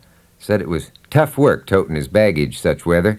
He asked the King where he was going, and the King told him he'd come down the river and landed at the other village this morning, and now he was going up a few miles to see an old friend on a farm up there. And the young fellow says, "When I first see you, I says to myself, 'It's Mr. Wilkes, sure. He come mighty near getting here in time.' But then I says again, 'No, I reckon it ain't him, or else he wouldn't be paddling up the river.' You ain't, are you?" "No, my name's Blodgett. Alexander Blodgett. Reverend Alexander Blodgett, I suppose I must say, as I'm one of the Lord's poor servants. But still, I'm just as able to be sorry for Mr. Wilkes for not arriving in time all the same, if he's missed anything by it, which I hope he hasn't." "Well, he don't miss any property by it, because he'll get that all right. But he's missed seeing his brother Peter die, which he mayn't mind. Nobody can tell as to that. But his brother would have give anything in this world to see him before he died. Never talked about nothing else all these 3 weeks. Hadn't seen him since they were boys together. And hadn't ever seen his brother William at all. That's the deef and dumb one. William ain't more than 30, 35. Peter and George was the only ones that come out here. George was the married brother. Him and his wife both died last year. Harvey and William's the only ones that's left now, and as I was saying, they haven't got here in time." "Did anybody send 'em word?" "Oh, yes, a month or 2 ago when Peter was first took. Because Peter said then that he sort of felt like he wasn't going to get well this time. You see, he was pretty old, and George's girls was too young to be much company for him, except Mary Jane, the red-headed one, and so he was kinder lonesome after George and his wife died, and he didn't seem to care much to live. He most desperately wanted to see Harvey, and William, too, for that matter. 'cause he was one of them kind that can't bear to make a will. He left a letter behind for Harvey and said he'd told in it where his money was hid and how he wanted the rest of the property divided up so George's girls would be all right, for George didn't leave nothing. And that letter was all they could get him to put a pen to. Why do you reckon Harvey don't come? Where does he live? Oh, he lives in England, Sheffield, and preaches there. Hasn't ever been in this country. Hasn't had any too much time, and besides, he mightn't have got the letter at all, you know. Too bad. Too bad he couldn't have lived to see his brothers, poor soul. You going to Orleans, you say? Yes, but that ain't only a part of it. I'm going in a ship next Wednesday for Rio Janeiro, where my uncle lives. That's a pretty long journey, but it'll be lovely. I wished I was a-going. Is Mary Jane the eldest? How old is the others? Oh, Mary Jane's 19, Susan's 15, Joanna's about 14. And that's the one that gives herself the good works and has a hare lip. Poor things, to be left alone in the cold world so. Well, they could be worse off. Old Peter had friends, and they ain't going to let them come to no harm. There's Hobson, the Baptist preacher, and Deacon Lot Hovey, and Ben Rucker, and Abner Shackelford, and Levi Bell, the lawyer, and Dr. Robinson, and their wives, and the widow Bartley, and, well, there's a lot of them, but these are the ones that Peter was thickest with and used to write about sometimes when he wrote home. So Harvey'll know where to look for friends when he gets here. Well, the old man went on asking questions till he just fairly emptied that young fellow. Blamed if he didn't inquire about everybody and everything in that blessed town and all about the Wilkses and about Peter's business, which was a tanner, and about George's, which was a carpenter, and about Harvey's, which was a dissentering minister, and so on and so on. And he says, "What did you want to walk all the way up to the steamboat for?" Well, because she's a big Orleans boat, and I was feared she mightn't stop there. When they're deep, they won't stop for a hail. Cincinnati boat will, but this is a St. Louis one. Was Peter Wilkes well off? Oh, yes, pretty well off. He had houses and land, and it's reckoned he left 3,000 or 4,000 in cash hid up summers. When did you say he died? Well, I didn't say, but it was last night. Funeral tomorrow, likely. Yeah, about the middle of the day. Well, it's all terrible sad. But we've all got to go one time or another, so that what we want to do is be prepared. Then we're all right. Yes, sir, it's the best way. Ma used to always say that. Well, when we struck the boat, she was about done loading, and pretty soon she got off. The king never said nothing about going aboard, so I lost my ride after all. When the boat was gone, the king made me paddle up another mile to a lonesome place, and then he got ashore and says, "Now hustle back, right off, and fetch the Duke up here and the new carpet bags. If he's going over to the other side, go over there and get him, and tell him to get himself up regardless, and shove along now." I see what he was up to, but I never said nothing, of course. And when I got back with the Duke, we hid the canoe, and then they sat down on a log, and King told him everything, just like the young fellow had said it, every last word of it. About the middle of the afternoon, a couple of little boats come along, but they didn't come from high enough up the river. But at last there was a big one, and they hailed her. She sent out her yawl, and we went aboard. She was from Cincinnati, and when they found we only wanted to go 4 or 5 miles, they was booming mad, gave us a cussing, and said they wouldn't land us. But the king was calm. He says, "If the gentlemen can afford to pay $1 a mile apiece to be took on and put off in a yawl, a steamboat can afford to carry 'em, can't it?" So they softened down and said it was all right. When we got to the village, they yawled us ashore. About 24 men flocked down when they see a yawl a-comin', and when the king says, "Can any of you gentlemen tell me where Mr. Peter Wilkes lives?" They give a glance at one another and nodded their heads as much as to say, "What did I tell you?" Then one of them says, kind of soft and gentle, "I'm sorry, sir, but the best we can do is tell you where he did live yesterday evening." Sudden as winking, the ornery old creature went all to smash and fell up against the men and put his chin on his shoulder and cried down his back and says, "Alas, alas, our poor brother gone, and we never got to see him. Oh, it's too hard, too hard." Then he turns around blubbering and makes a lot of idiotic signs to the Duke on his hands and blamed if he didn't drop a carpet bag and bust out a-crying. They weren't the beatenest lot, them two frauds, that ever I struck. Well, the men gathered around and sympathized with them and said all sorts of kind things to them and carried their carpet bags up the hill for them. The news was all over town in 2 minutes. Pretty soon, we was in the middle of a crowd. When we got to the house, the street in front of it was packed, and the 3 girls was standing in the door. Mary Jane was red-headed, but that don't make no difference. She was most awful beautiful, and her face and her eyes was all lit up like glory. She was so glad her uncles was come. And the king, he spread his arms, and Mary Jane, she jumped for them, and the hare-lip jumped for the duke, and, well, they had it. Everybody, most leastways women, cried for joy to see them meet again at last and have such good times. Then the king, he hunched the duke, private. I seen him do it. And then he looked around and see the coffin over in the corner on 2 chairs. So then him and the duke, with a hand across each other's shoulder and the other hand to their eyes, walked slow and solemn over there, everybody dropping back to give them room, and all the talk and noise stopping, people saying shh, and all the men taking their hats off and drooping their heads so that you could hear a pin fall. When they got there, they bent over and looked in the coffin, took one sight, and then they burst out a-crying so you could have heard 'em to Orleans most. Well, by and by, the king, he gets up and comes forward a little and works himself up and slobbers out a speech all full of tears and flapdoodle about it being a sore trial for him and his poor brother to lose the diseased and to miss seeing the diseased alive after the long journey of 4,000 mile. And the king, he blatted along and managed to inquire about pretty much everybody and dog in town by his name, and mentioned all sorts of little things that happened one time or another in the town, or to George's family, or to Peter, and he always let on that Peter wrote him the things, but that was a lie. He got every blessed one of them out of the young flathead that we canoed up to the steamboat. Then Mary Jane, she fetched the letter her father left behind, and the king, he read it out loud and cried over it. He'd give the dwelling house and $3,000 gold to the girls. He'd give the tanyard, which was doing a good business, along with some other houses and land worth about $7,000, and $3,000 in gold to Harvey and William, and told where the $6,000 cash was hid, down cellar. So these 2 frauds said they'd go and fetch it up and have everything square and above board, and told me to come with a candle. We shut the cellar door behind us.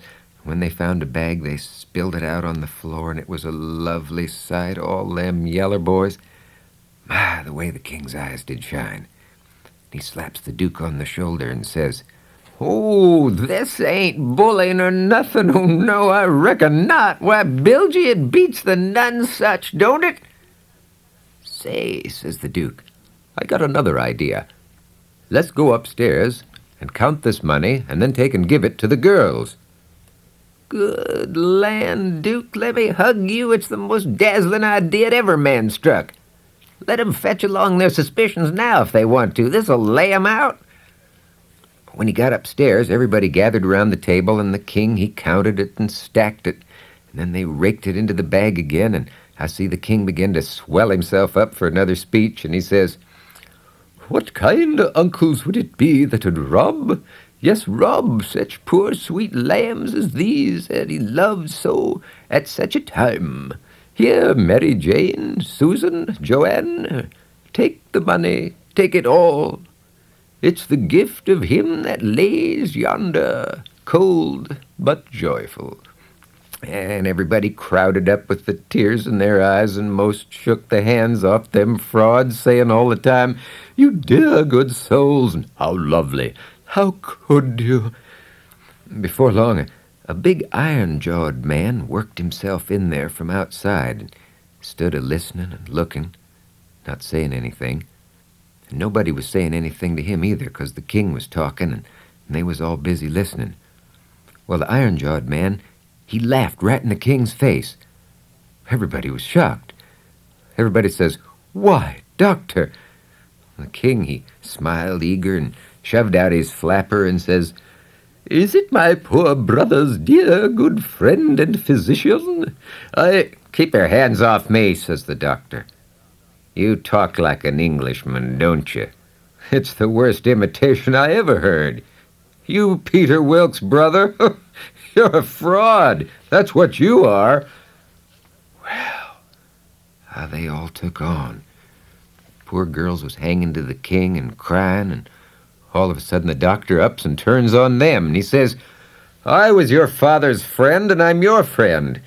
And I warn you, as a friend and an honest one that wants to protect you and keep you out of harm and trouble, to turn your backs on that scoundrel and have nothing to do with him. Now listen to me. Turn this pitiful rascal out. I beg you to do it.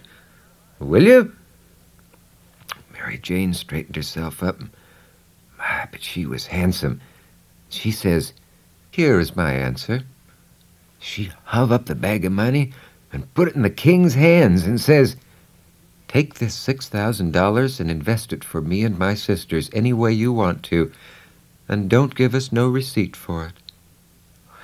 Everybody clapped their hands and stomped on the floor like a perfect storm, whilst the king held up his head and smiled proud. And the doctor says, "All right, I wash my hands of the matter. But I warn you all that a time's coming when you're going to feel sick whenever you think of this day." And away he went. "All right, doctor," says the king, kind of mocking him. "We'll try and get 'em to send for you," which made them all laugh, and they said it was a prime good hit. Well, when they was all gone, the king, he asks Mary Jane how they was off for spare rooms, and she said she had one spare room, which would do for Uncle William, and she'd give her own room to Uncle Harvey, which was a little bigger, and she'd share with her sisters and sleep on a cot. And up garret was a little cubby with a pallet in it, and the king said the cubby would do for his valet, meaning me. That night they had a big supper, and all of them men and women was there, and I stood behind the king and the duke's chairs and waited on them, and the niggers waited on the rest. And when it was all done, me and the harelip had supper in the kitchen off the leavings, whilst the others was helping the niggers clean up the things. I says to myself, "These is girls that I'm letting that old reptile rob of their money." I felt so ornery and low down and mean that I says to myself, "My mind's made up. I'll hive that money for them or bust." And when I got by myself, I went to thinking the thing over. I got to steal that money somehow. I'll steal it and I'll hide it. By and by, when I'm away down the river, I'll write a letter and tell Mary Jane where it's hid. But I'd better hive it tonight if I can. So, thinks I'll go and search them rooms. Upstairs, the hall was dark, but I found the Duke's room and started to paw around it with my hands. About that time, I hears their footsteps coming, so I jumped in behind the curtain and stood there perfectly still. And they come in and shut the door. And they sits down then, and King says, "Well, what is it? And cut it middlin' short, 'cause it's better for us to be down there whooping up the morning than up here giving 'em a chance to talk us over." "Well, this is it, Capet. I ain't easy. I ain't comfortable. That doctor lays on my mind. I wanted to know your plans. I've got a notion, and I think it's a sound one." "What is it, Duke?" "That we better glide out of this before 3 in the morning and clip it down the river with what we've got, especially seeing we got it so easy." The king rips out and says, "What? And not sell out the rest of the property? March off like a passel of fools and leave $8,000 or $9,000 worth of property laying around?" The Duke, he grumbled, said the bag of gold was enough. Didn't want to rob a lot of orphans of everything they had. "Well, how you talk," says the king. "We shan't rob them of nothing at all but just this money. The people that buys the property is the sufferers, 'cause as soon as it's found out we didn't own it, which won't be long after we've slid, the sale won't be valid. It'll all go back to the estate." Well, the king, he talked him blind, and so at last he gave in. Then the Duke says, "I don't think we put that money in a good place." "Your head's level again, Duke," says the king, and he come a-fumbling under the curtain 2 or 3 feet from where I was. Tried to think what I'd better do if they did catch me. But the king, he got the bag before I could think more than about half a thought, and they took and shoved the bag through a rip in the straw tick that was under the feather bed, crammed it in a foot or two amongst the straw, and said it weren't in no danger of getting stole now. But I knowed better. I had it out of there before they was halfway downstairs. I groped along up to my cubby and hid it there till I could get a chance to do better. Then I turned in, with all my clothes on. But I couldn't have gone to sleep if I'd wanted to. I was in such a sweat to get through with the business, I held on till all the late sounds had quit and the early ones hadn't begun yet. And then I slipped downstairs. I passed along. The parlor door was open, but I see there weren't nobody in there but the remainders of Peter, so I shoved on by. But the front door was locked, and the key wasn't there. Just then, I heard somebody coming down the stairs back behind me, and I run in the parlor and took a swift look around, and only place I see to hide the bag was in the coffin. I tucked the money bag in under the lid, just down beyond where his hands was crossed, which made me creep, they were so cold, and then I run back across the room and in behind the door. The person coming was Mary Jane. She went to the coffin, very soft, and kneeled down, looked in. Then she put up her handkerchief, and I see she begun to cry. I slid out and up to bed, feeling rather blue on account of the thing playing out that way after I'd took so much trouble and run so much risk about it. Of course, I wanted to slide down and get it out of there, but I dasn't try it. When I got downstairs in the morning, the parlor was shut up because today was the day for the funeral. So there I was. I didn't know whether the money was in there or not. So, says I, suppose somebody's hogged that bag on the sly. Now, how do I know whether to write to Mary Jane or not? And they buried him. And we come back home. The king, he visited around in the evening and sweetened everybody up and made himself ever so friendly. And he give out the idea that his congregation over in England would be in a sweat about him. He must hurry and settle up the estate right away and leave for home. And he said, of course, him and William would take the girls home with them.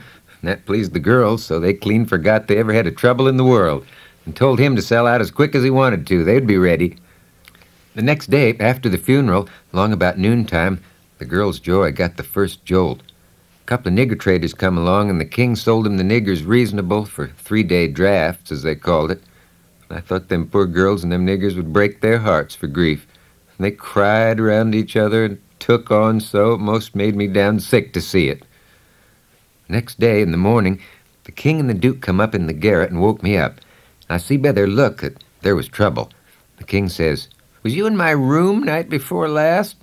"No, your majesty." And the duke says, "Have you seen anybody else go in there?" I studied a while and see my chance, and then I says, "Well, I see the niggers go in there several times." Both of them give a little jump. Looked like they hadn't ever expected it, and then like they had. "Great guns, this is a go," says the king, and both of them looked pretty sick and tolerable silly. Says I, kind of timid-like, "Is something gone wrong?" And the king whirls on me and rips out, "None of your business. You keep your head shut and mind your own affairs." Next day I come down the ladder and started for downstairs, but as I come to the girls' room, the door was open, and I see Mary Jane sitting there, her face in her hands, crying. I felt awful bad to see it, of course. Anybody would. And I went in there and says, "Miss Mary Jane, you can't bear to see people in trouble, and I can't, most always. Tell me about it." So she done it, and it was the niggers. I just expected it. Oh, dear, dear, to think they ain't ever going to see each other anymore. But they will, and inside of 2 weeks, and I know it, says I. Laws, it was out before I could think.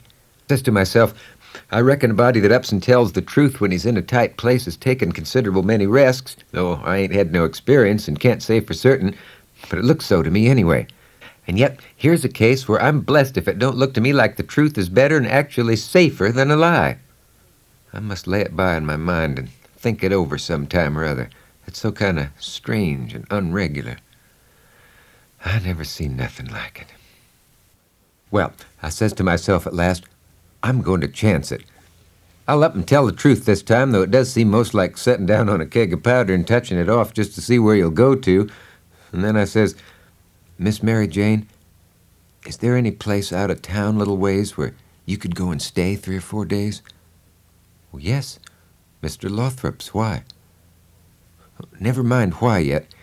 If I tell you how I know the niggers will see each other again inside of 2 weeks, here in this house, and prove how I know it, will you go to Mr. Lothrop's and stay 4 days?" "4 days," she says. "I'll stay a year." "All right," I says. That jolted her up like everything, of course, when I told her the story. But she says, "You tell me what to do, and whatever you say, I'll do it." "Well," I says, "it's a rough gang, them two frauds, and I'm fixed so I gotta travel with them a while longer, whether I want to or not." Then I see how maybe I could get me and Jim rid of the frauds, get them jailed here, and then leave. "Miss Mary Jane, I'll tell you what we'll do, and you won't have to stay at Mr. Lothrop's so long, nother. How fur is it?" "Little short of 4 miles, right out in the country back here." "Well, that'll answer. Now, you go along out there and lay low till 9 or half-past tonight, and then get them to fetch you home again. Tell them you've thought of something.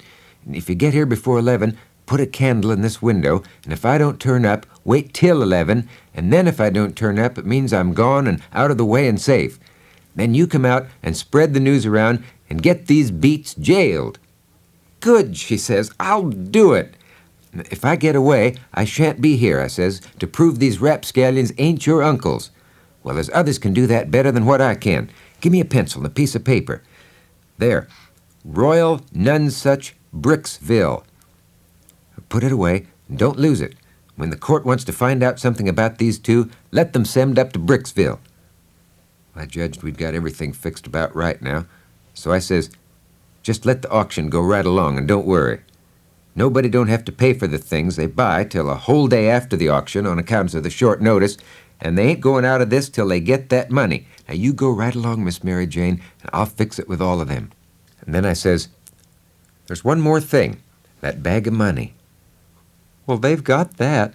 It makes me feel pretty silly to think how they got it." "No, you're out there. They hain't got it." "Why, who's got it?" "I wish I knowed, but I don't. I had it because I stole it from them. I stole it to give it to you.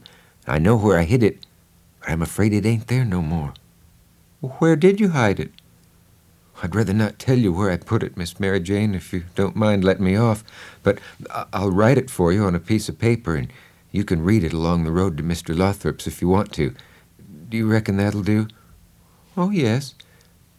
So I wrote, "I put it in the coffin. It was in there when you was crying there away in the night. I was behind the door, and I was mighty sorry for you, Miss Mary Jane." I folded it up and give it to her, and I see the water come into her eyes. And she shook me by the hand hard and says, "Goodbye.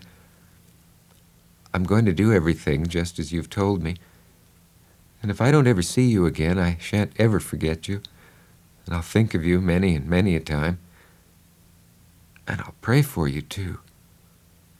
And she was gone. Pray for me? Well, I reckon if she knowed me, she'd take a job that was more nearer her size. But I bet she done it just the same. She was just that kind. I ain't ever seen her since that time I see her go out of that door. Nope. Ain't never seen her since. I reckon I've thought of her many and many a million times, and of her saying she'd pray for me, and if ever I'd have thought it would do any good for me to pray for her, blamed if I wouldn't have done it or bust. When I struck Susan in the hare lip, I says, "What's the name of them people over on the other side of the river that you all goes to see sometimes?" And they says, "Well, there's several, but it's the Proctors mainly." "That's the name," I says. "I most forgot it." "Well, Miss Mary Jane, she told me to tell you she's gone over there.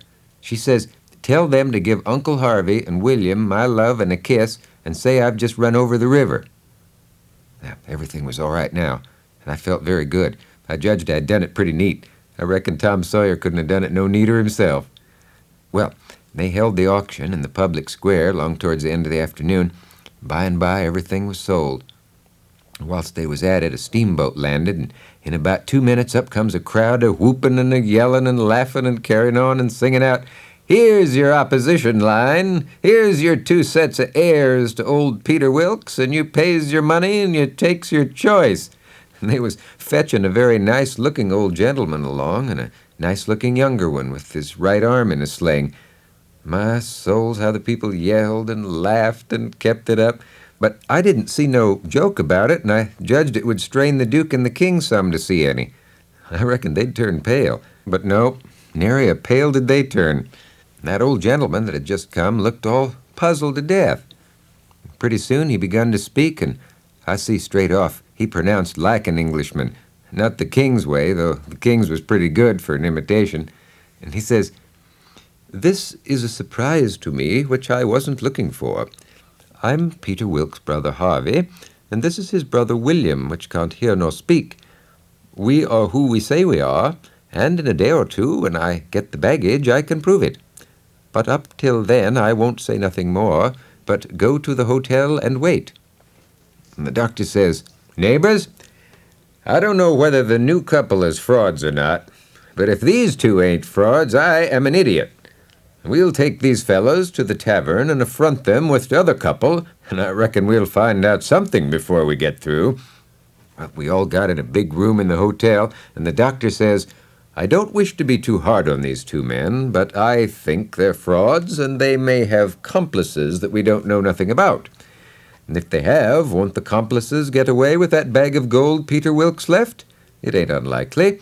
And if these men ain't frauds, they won't object to sending for that money and letting us keep it till they prove they're all right. Ain't that so?" Well, everybody agreed to that, but the king, he only looked sorrowful and says, "Gentlemen, I wish the money was there, but alas, it ain't there. You can send and see if you want to." "Where is it then?" "The niggers stole it."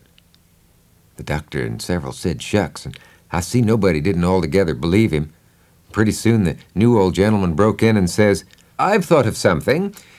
Is there anybody here that helped to lay out helped to lay out the late Peter Wilkes for burying?" "Yes," says somebody.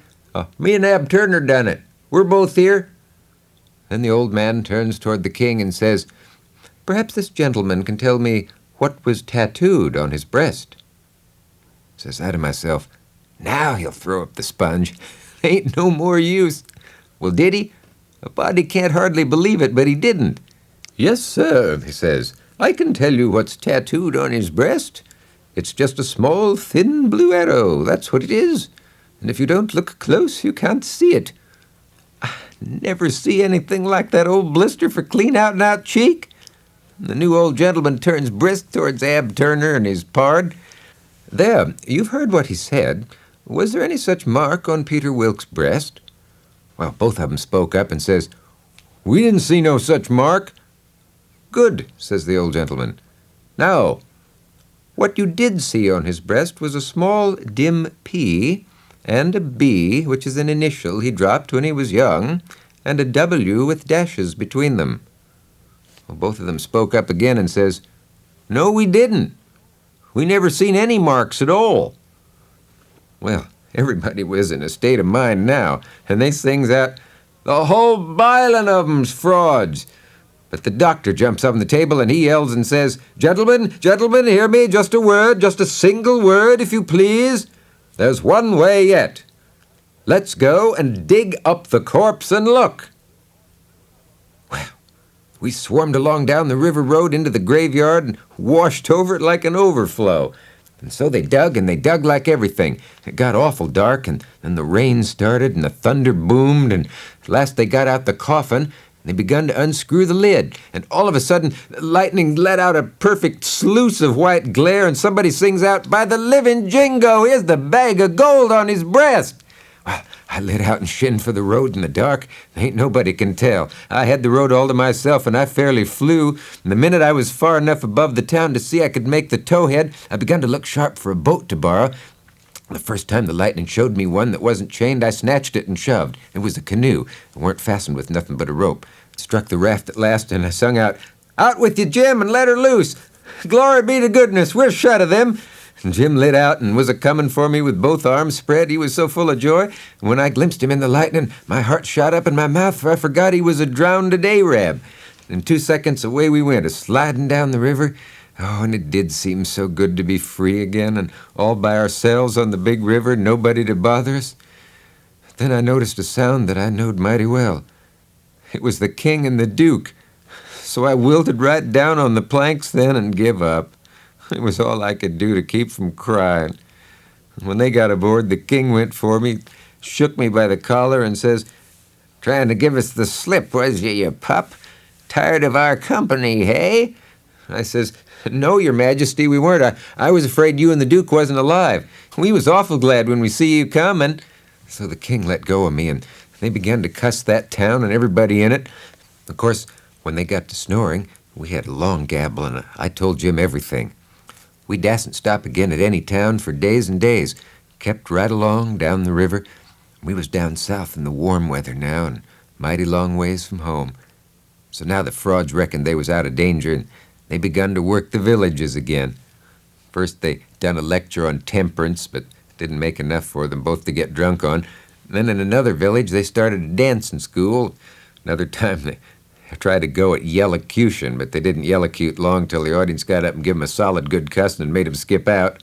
And they tackled missionarying and mesmerizing and doctoring and telling fortunes and a little of everything, but they couldn't seem to have no luck. So at last they just got about dead broke and laid around the raft as she floated along, thinking and never saying nothing, by the half a day at a time, dreadful blue and desperate.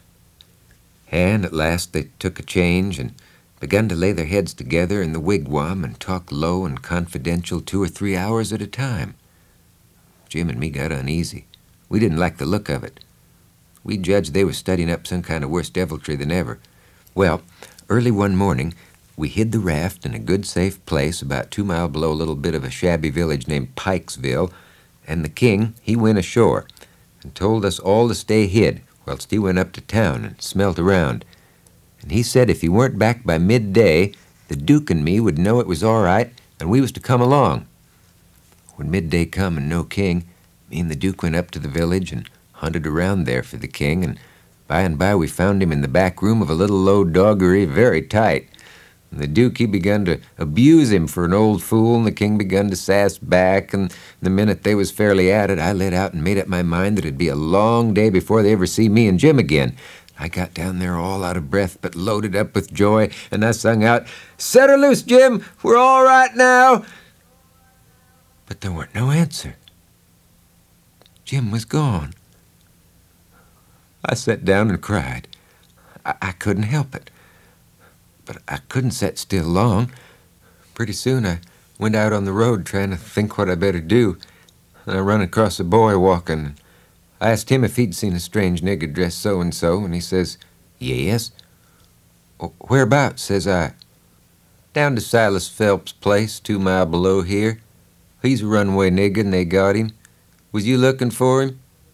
"Oh, you bet I ain't. I run across him in the woods about an hour or two ago, and he said if I hollered he'd cut my livers out and told me to lay down and stay where I was, and I done it. But I've been there ever since, afeard to come out. There's $200 reward on him." "Who nailed him?" "It was an old fella, stranger. He sold out his chance in him for $40 'cause he's got to go up the river and can't wait. I see the handbill myself. Tells all about him to a dot. Paints him like a picture. Tells the plantation he's from below New Orleans." I went to the raft and sat down in the wigwam to think, but I couldn't come to nothing. I thought till I wore my head sore, but I couldn't see no way out of the trouble after all this long journey and after all we'd done for them scoundrels. Here it was all come to nothing. Everything all busted up and ruined 'cause they could have the heart to serve Jim such a trick as that and make him a slave again all his life, and among strangers too, for $40 dirty dollars.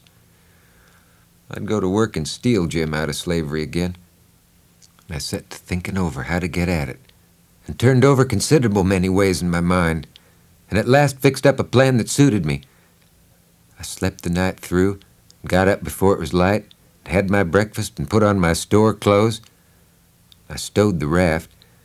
Then I struck up the road straight for town. Well, the very first man I see when I got there was the Duke.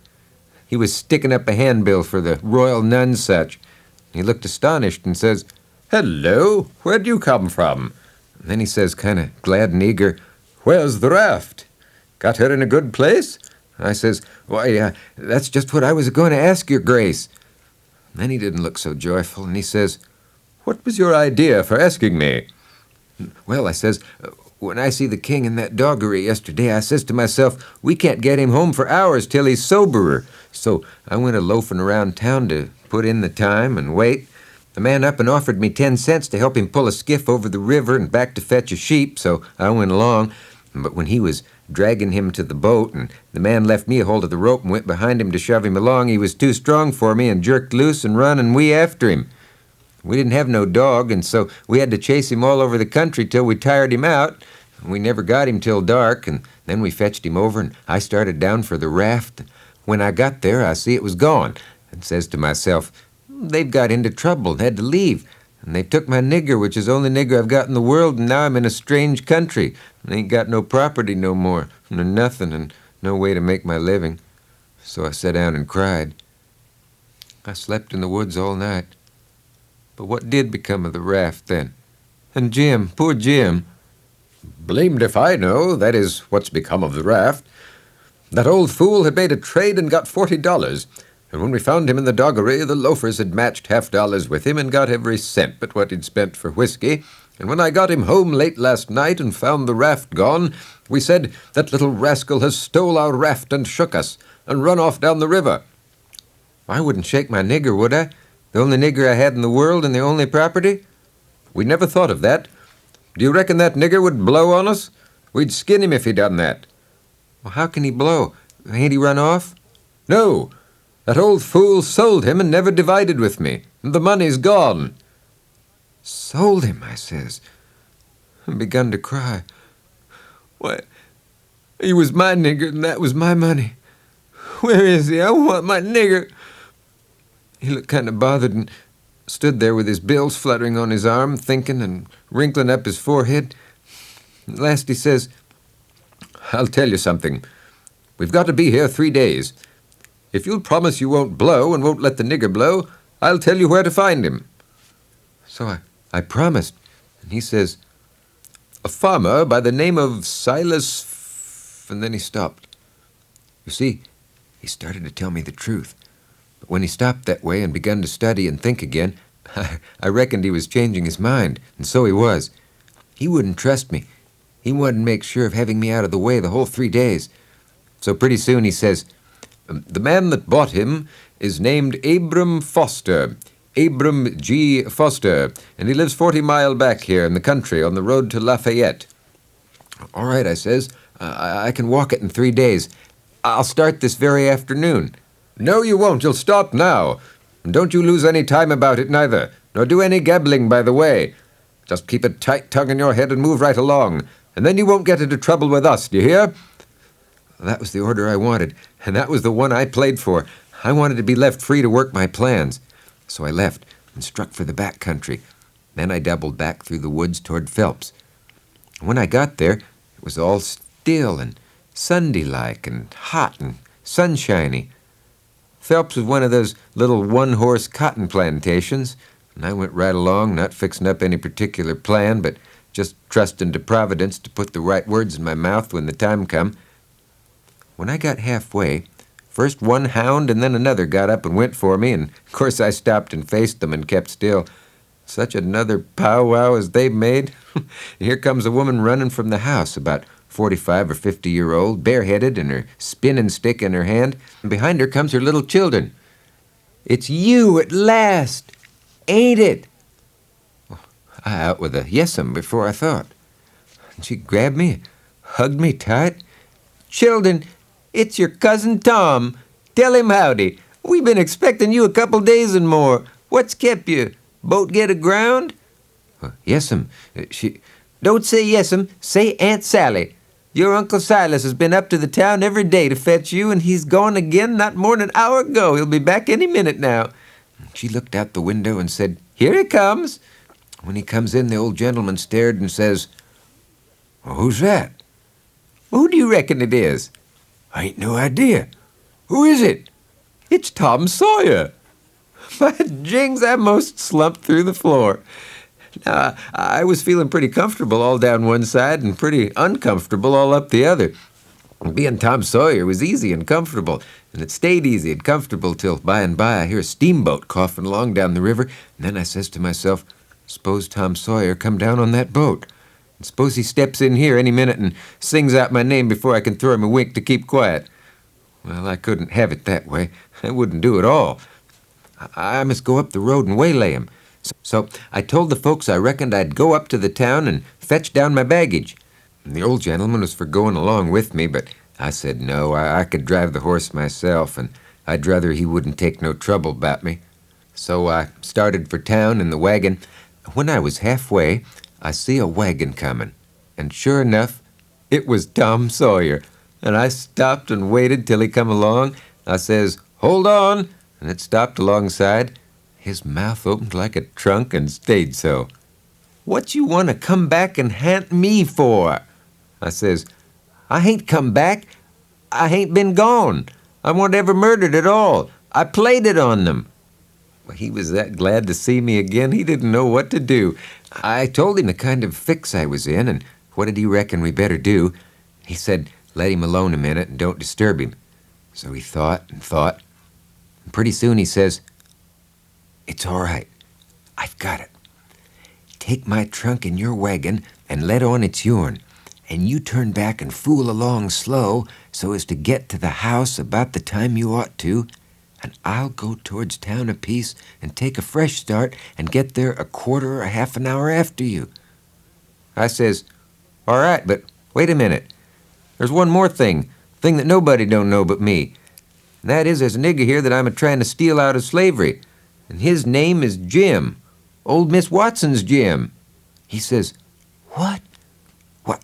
Jim is—" He stopped and went to studying. I says, "I know what you'll say. You'll say it's dirty, low-down business, but what if it is? I'm low-down, and I'm a-going to steal him, and I want you to keep mum and not let on. Will you?" He nodded. And Tom, he told me all about how it was reckoned I was murdered, how Pap disappeared pretty soon and didn't come back no more, and what a stir there was when Jim ran away. And I told Tom all about our Royal Nonesuch rapscallions and as much of the raft voyage as I had time to. And then we took the trunk and put it in my wagon, and he drove off his way, and I drove mine. About half an hour after I was back, Tom's wagon drove up to the front stile, and Aunt Sally, she sit through the window and says, "Why, there's somebody come. I wonder who it is. Why, I do believe it's a stranger." And everybody made a rush for the front door because, of course, a stranger don't come every year. Tom had his store clothes on and announced himself as Sid Sawyer, my brother. Aunt Sally hugged him and kissed him, and she says, "Why, dear me, I've never seen such a surprise. We weren't looking for you at all, but only Tom. Sis never wrote to me about anybody coming but him." Tom says, "I begged and begged, and at the last minute she let me come too." We had dinner out in that broad open passage betwixt the house and the kitchen, and there was things enough on that table for 7 families, and all hot too. None of your flabby tough meat that's laid in a cupboard in a damp cellar all night and tastes like a hunk of old cold cannibal in the morning.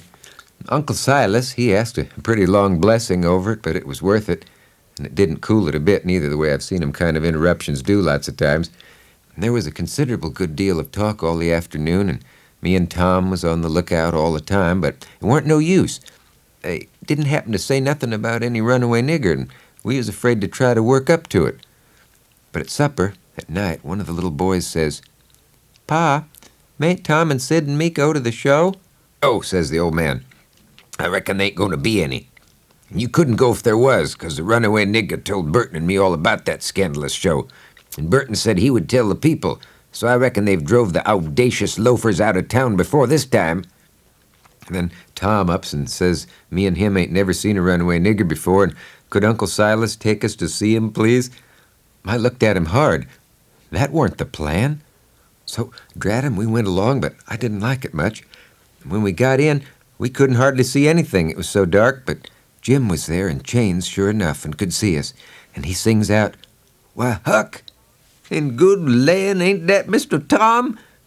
I just knowed how it would be. I just expected it. I didn't know nothing to do, and if I had, I couldn't have done it. And then Tom shouted out, "They ain't no right to shut him up. Turn him loose. He ain't no slave. He's as free as any creature that walks this earth." What does the child mean? "I mean every word I say, Aunt Sally. And if somebody don't go, I'll go. I've knowed him all his life, and so has Tom there. And old Miss Watson died 2 months ago, and she was ashamed she ever was going to sell him down the river, and said so. and she set him free in her will. Aunt Sally was one of the mixed-upest looking persons I ever see, except one, and that was Uncle Silas. So Tom told all about who I was and what, and I had to go up and tell how I was in such a tight place that when Mrs. Phelps took me for Tom Sawyer, she chipped in and says, "Oh, go on and call me Aunt Sally, and 'tain't no need to change." And when Aunt Sally took me for Tom Sawyer, I had to stand it. There weren't no other way, and I knowed he wouldn't mind because it'd be nuts for him being a mystery, and he'd make an adventure out of it and be perfectly satisfied. And so it turned out, and he let on to be Sid and made things as soft as he could for me. We had Jim out of the chains in no time, and Uncle Silas and Aunt Sally made a heap of fuss over him and fixed him up prime and give him all he wanted to eat and a good time and nothing to do. And Tom gave Jim $40. Well, Jim was pleased most to death and busted out and says, "Dar now, Huck, what'd I tell you? What'd I tell you up there on Jackson Island? I told you I got a hairy breast, and what's the sign on it? And I told you I've been rich once and going to be rich again, and it's come true. And here she is. Now, don't talk to me. Signs is signs. Mind I tell you, and I know just as well that I was going to be rich again as I standing here this minute." And then Tom, he talked along and says, "Let's all three slide out of here one of these nights and get an outfit and go for howling adventures amongst the Injuns over in the territory for a couple of weeks or so." And I says, "All right, that suits me, but I ain't got no money for to buy the outfit, and I reckon I couldn't get none from home, 'cause it's likely Pap's been back before now and got it all away from Judge Thatcher and drunk it up." "No, he ain't," Tom says. "It's all there yet, $6,000 and more, and your Pap ain't ever been back since. Hadn't when I come away, anyhow." Jim says, kind of solemn, "He ain't a-comin' back no more, Huck." I says, "Why, Jim?" "Never mind why, Huck. He ain't comin' back no more." But I kept at him, so at last he says, "Don't you remember the house that was floating down the river? There was a man in there, kivered up, and I went in and unkivered him and didn't let you come in? Well, then, you can get your money when you wants it, 'cause that was him." So, there ain't nothing more to write about, and I'm right and glad of it, 'cause if I'd knowed what trouble it was to make a book, I wouldn't have tackled it, and ain't a-going to no more. But I reckon I got to light out for the territory ahead of the rest, 'cause Aunt Sally, she's going to adopt me and civilize me, and I can't stand it. I've been there before. The end. Yours truly, Huck Finn.